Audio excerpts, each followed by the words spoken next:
Assalamualaikum warahmatullahi wabarakatuh. Perkenalkan, nama saya Muhammad Ilham dengan NIM 2206401, prodi D3 Teknik Listrik. Di sini saya akan mempresentasikan hasil laporan saya dengan judul Rancang Bangunan Pengaturan Pintu Air PLTA berbasis Arduino.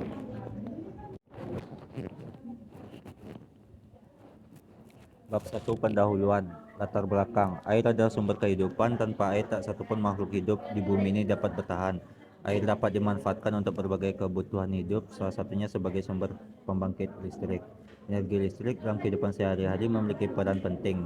Dalam hal ini dapat dilihat bahwa kecukupan energi listrik dan kondisi ekonomi suatu wilayah sangat erat pengaruhnya.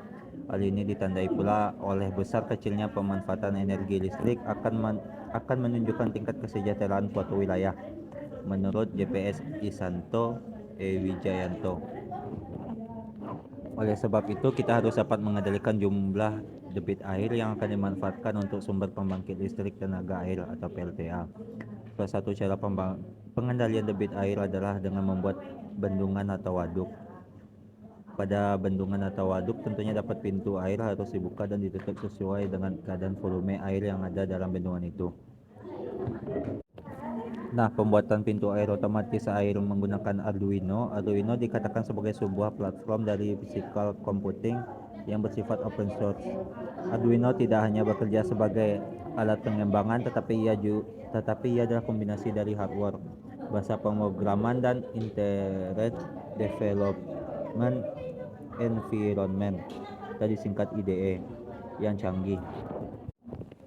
Pembuatan alat dilakukan sebagai salah satu usaha dalam kemajuan teknologi untuk memberikan kemudahan dan kenyamanan melalui pengembangan sistem otomatis pada rumah berupa pintu gerbang otomatis.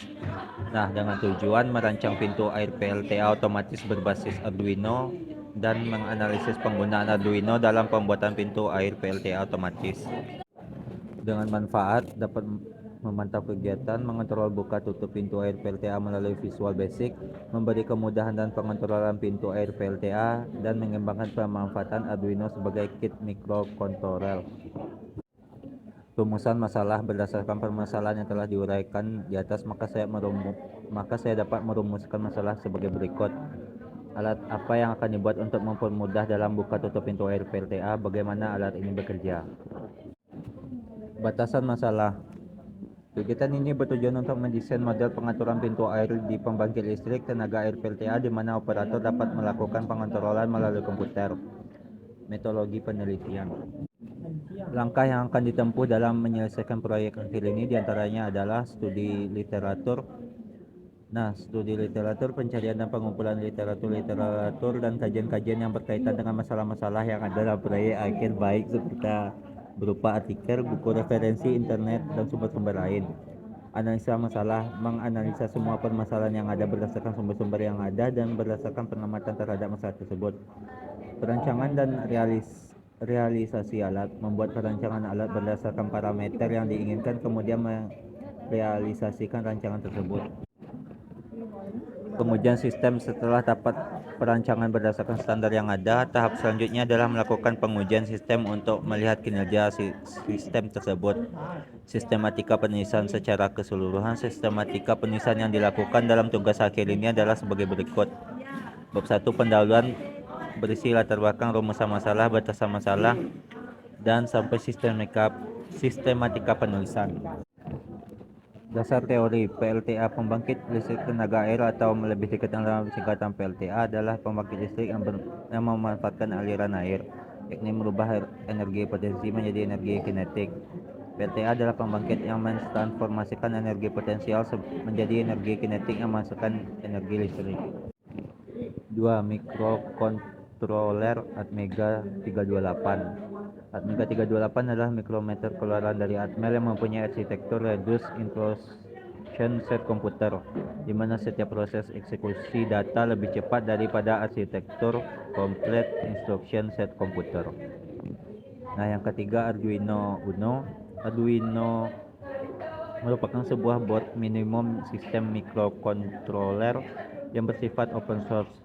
Di dalam rangkaian board Arduino terdapat microcontroller AVR seri 328 yang merupakan produk dari Atmel. Arduino memiliki kelebihan tersendiri dibanding board mikrokontroler yang lain selain bersifat open source. Arduino juga mempunyai bahasa programan sendiri merupakan bahasa C. Selain itu, dalam board Arduino sendiri sudah terdapat loader yang berupa USB sehingga memudahkan ketika diprogram mikrokontroler di dalam Arduino. Nah, yang keempat, sensor air. Sensor adalah alat untuk mendeteksi mengukur suatu yang digunakan untuk mengubah variasi mekanis, magnetis, panas, sinar, dan kimia menjadi tegangan dan arus listrik. Yang kelima, SIM 800 liter GSM atau GPRS. Modul SIM 800L GSM atau GPRS adalah bagian yang berfungsi untuk berkomunikasi antara pemantau utama dengan handphone. Add command adalah perintah yang dapat diberikan modem GSM seperti untuk mengirim dan menerima data berbasis GSM atau mengirim dan menerima SMS.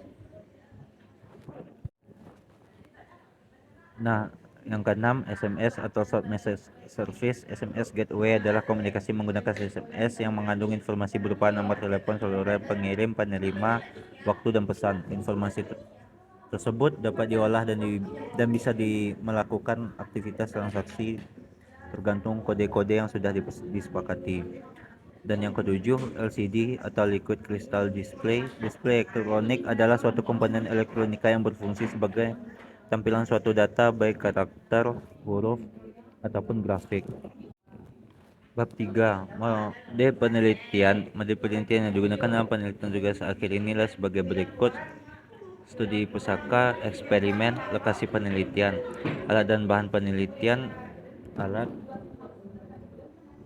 yaitu laptop, Arduino Software IDE, aplikasi FreeSync, multimeter, dan solder.